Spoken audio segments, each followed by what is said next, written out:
விஜய் அவர்களுக்கு என் மீது ஒரு தனிப்பட்ட வன்மம் இருக்கிறதே. உங்க மேல அவருக்கு என்ன சார் வன்மம்? அது உங்களை மாதிரி புதிய பத்திரிகை நண்பர்கள் வரலாற்றை போய் தேடி படிங்க இருக்கும்.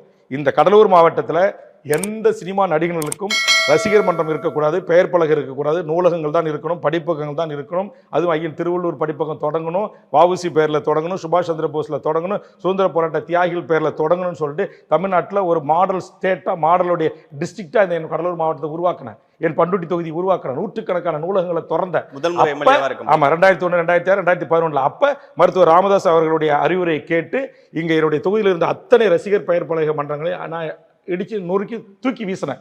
அப்போ திரு விஜய் அவர்கள் என்னோட தொடர்பு கொண்டு இதுமாரி எங்கள் மன்றத்தில் நீங்கள் கலைக்கிறீங்களா, இதெல்லாம் வேண்டாம் அப்படின்ற ஒரு விஜய் அவர்கள் வந்து எனக்கு வந்து கன்வே பண்ணார். நான் சொன்னேன், இது எல்லா ரஜினிலேருந்து விஜயகாந்த்லேருந்து எந்த மன்றங்களும் இருக்கக்கூடாது.